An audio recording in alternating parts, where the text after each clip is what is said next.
The phone call came on a Tuesday afternoon while I was helping my daughter, Emma, pick out decorations for her 8th birthday party.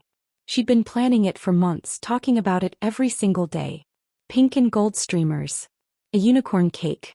Her grandparents sitting in the seats of honor because she loved them so much. "We need to talk about next weekend," my father said without preamble when I answered. "Emma's birthday party? I'm so glad you called. She wants to show you her dress. She picked it out herself." I watched Emma hold the sparkly pink dress up against herself in the mirror, her face glowing with excitement. "That's actually what I'm calling about." My father's tone was clipped, businesslike.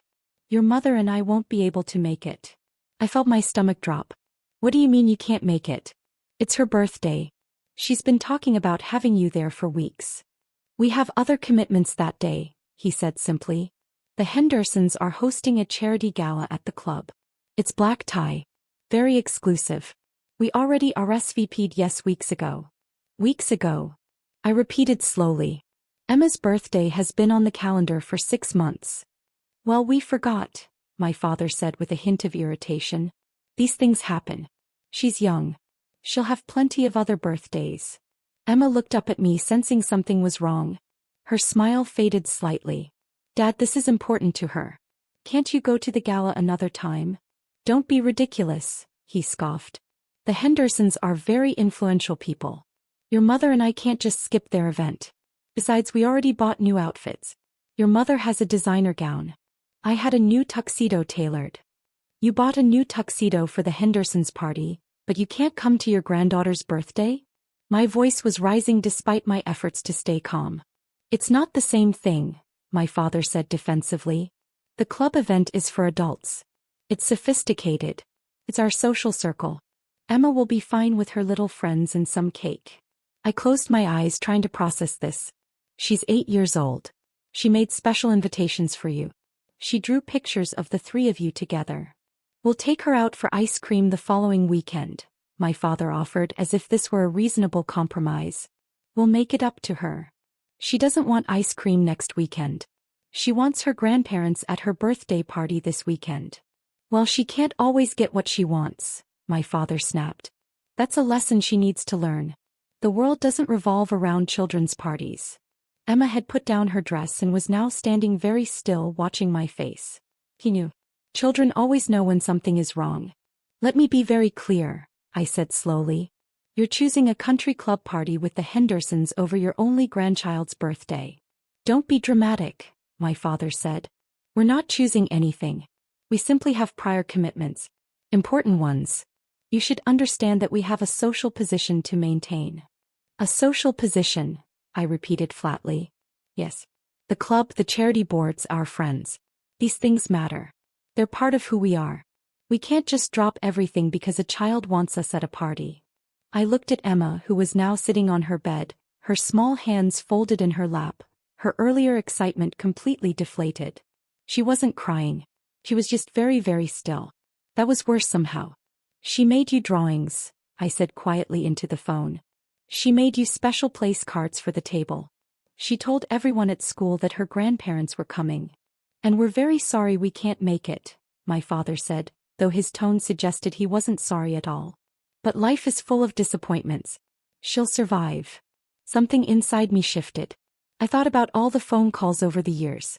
All the financial conversations we'd had. All the things my parents never knew I knew. "The Hendersons' party at the country club," I said carefully. "That's the Riverside Country Club, right?" "Of course. Where else?" My father sounded puzzled by the question. "And you're wearing the new tuxedo you just had tailored? The one from that Italian designer downtown?" "Yes. What does that have to do with anything?" "And Mom's new gown, the one from the boutique on Fifth Avenue?" "Your mother deserves nice things," my father said defensively. "We've worked hard all our lives." I opened my banking app on my phone. My finger hovered over several automatic payment settings. Payments that had been running for 7 years. Payments my parents had never questioned. Payments they'd simply accepted as their due. "Dad, I have a question," I said calmly. "How exactly are you paying for all of this? The country club membership? The designer clothes? The charity galas? What kind of question is that?" My father's voice took on a sharp edge. That's none of your business. Actually, it is my business, I replied. Because I'm the one paying for it. Silence on the other end of the line. What are you talking about? My father finally said. The country club membership, $4,800 a month. I pay it. The mortgage on your house, $3,200 a month. I pay it. Your car payments. Both of them. I pay those too. Your credit cards, your insurance, your property taxes. Shall I continue? That's ridiculous, my father sputtered. We have retirement savings. We have investments. You had retirement savings, I corrected. You depleted them 12 years ago when Dad's business failed. You never rebuilt them. For the past 7 years I've been covering your lifestyle. Every single expense. I set up the payments to come from an account that didn't have my name visible to you. You just assumed you had money. Emma was watching me now with wide eyes. I shouldn't have been having this conversation in front of her, but I couldn't seem to stop. You're lying, my father said, but his voice had lost its certainty. I'm not. Check your bank account right now. Look at where the deposits come from. Look at who pays your club membership. Call the club if you don't believe me. Ask them whose credit card is on file. I heard muffled voices. My father must have pulled the phone away to talk to my mother. When he came back, his tone had changed completely. Even if that were true, he said carefully, it doesn't change the fact that we have commitments. We can't just cancel on the Hendersons. Can't? Or won't? Both? He said, some of his earlier arrogance returning. We're not going to embarrass ourselves by canceling at the last minute. And frankly, your daughter needs to learn that she's not the center of the universe. My daughter, I said quietly, is 8 years old. She's kind, loving, and she thinks the world of you. She saves her drawings to show you. She practices piano because she wants to play for you. She talks about you constantly. And you're telling me that your social status with the Hendersons is more important than showing up for her. It's not about importance, my father argued. It's about obligations. Responsibilities to our community. Like the country club events you can't afford without my money? I asked calmly. He froze. I could hear it in the sudden silence, in the sharp intake of breath. The reality had finally hit him. What are you saying? His voice was barely a whisper. I'm saying that every single thing you do at that country club I pay for. Every event, every dinner, every round of golf. The Hendersons gala. The ticket price? I'm paying for that too. The designer tuxedo? My credit card. Mom's gown? Same card. Even the valet parking at the club. All of it comes from me. Now wait just a minute, my father started, his voice rising. No, you wait, I interrupted, my own voice perfectly calm. You're choosing the Hendersons over Emma. You're choosing people who only know you because you show up at expensive events wearing expensive clothes and pretending you're wealthy. None of them would give you the time of day if they knew the truth. The truth. My father sounded panicked now. That you're broke. That you've been broke for years. That your daughter has been subsidizing your entire lifestyle because she didn't want you to feel ashamed or lose face with your friends. I heard my mother's voice in the background. Please, she was saying. Please don't do this. But truth hurts and sometimes it needs to be said. Here's what's going to happen, I continued, my voice still eerily calm. You have a choice. You can come to Emma's birthday party next Saturday at 2 o'clock, or you can go to the Hendersons gala. But if you choose the gala, I'm canceling every single automatic payment I have set up. Your club membership will be terminated. Your credit cards will be declined. Your lifestyle ends. You can't do that, my father said, but there was no conviction in his voice. I absolutely can. It's my money. It's always been my money. I've been giving it to you out of love and respect. But if you can't show that same love and respect to your granddaughter, then I see no reason to continue. You're being manipulative, my father accused. I'm being clear, I corrected. I'm not asking you to choose between your social life and your family. I'm telling you that your social life only exists because of your family. Because of me. And if you can't prioritize an 8-year-old child's birthday party over cocktails with the Hendersons, then you don't deserve either. Emma had moved closer to me now. She reached up and took my hand. Her small fingers were cold.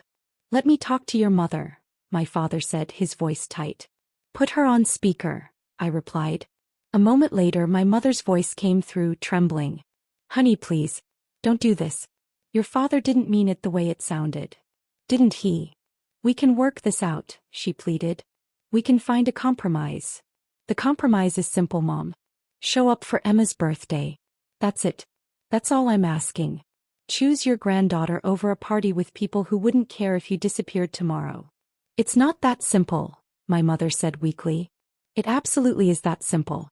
You're making it complicated because you're embarrassed to cancel on the Hendersons. You're more worried about what they'll think than what Emma will feel. That's not fair, my mother protested. What's not fair is breaking an 8-year-old's heart because you're too proud to skip a party, I said. What's not fair is making her feel like she doesn't matter. What's not fair is teaching her that social status is more important than family. I could hear my father and mother talking in hushed, urgent voices. Finally, my father came back on the line. Fine, he said bitterly. We'll come to the party. Are you happy now? This isn't about me being happy, I said. This is about Emma knowing she's loved. And frankly, after this conversation, I'm not sure your presence is worth it anymore. What's that supposed to mean? It means you should come because you want to, not because I threatened to cut off your money. If you show up to that party with resentment in your hearts, Emma will feel it. Children always do. We'll be there, my mother said quickly. We'll be there and we'll be happy to be there. I promise. I hope so, I said. Because if you make her feel bad in any way, if you make comments about how you had to miss the Hendersons' party, if you show any sign that you'd rather be somewhere else, then that will be the last time you see either of us. You can't mean that, my father said. Try me. I ended the call and looked down at Emma. She was staring up at me with those big, serious eyes. Are Grandma and Grandpa coming to my party? She asked quietly. Yes, baby. They're coming. Did you have to make them come? I knelt down so I was at her level. Sometimes grown-ups forget what's really important. Sometimes they need to be reminded. Are they mad at you?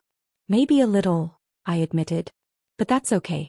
I'm not sorry for standing up for you. She wrapped her arms around my neck and hugged me tightly. Thank you, Mommy. Always, sweetheart. Always. The party the following Saturday was tense. My parents arrived on time, dressed appropriately but not extravagantly. They brought gifts and smiled for photos, but there was a coldness in my father's eyes that hadn't been there before. A resentment that simmered just below the surface. Emma didn't seem to notice.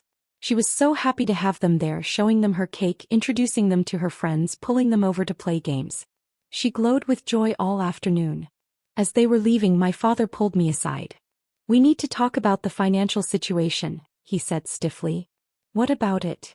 We can't continue like this with you holding money over our heads. I'm not holding anything over your head, I replied. I'm simply not going to fund a lifestyle that you value more than your own grandchild. We came to the party, didn't we? You did. This time. What about next time? What about her school plays, her piano recitals, her graduation someday? Are you going to show up for those, or will you always need to be threatened first?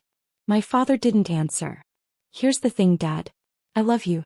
I've been helping you for years because I love you and I didn't want you to struggle. But love is supposed to go both ways. If you can't show up for the people who love you, then what's the point? It's not that simple, he muttered. Yes, I said firmly. It really is. They left shortly after, and I never heard whether they tried to explain their absence to the Hendersons or what excuse they gave. I didn't care. What mattered was that Emma had her grandparents at her party. What mattered was that she felt loved and valued. The automatic payments continued. I didn't cancel them. But the relationship had changed. My parents knew now that their lifestyle was a gift, not a right, and they knew that gift came with expectations. Some truths hurt, but sometimes they're necessary. And sometimes choosing your child means choosing to hurt the people who should have known better all along. Emma never knew the full extent of what happened that day. She just knew her grandparents came to her party. She just knew she mattered. And that was enough.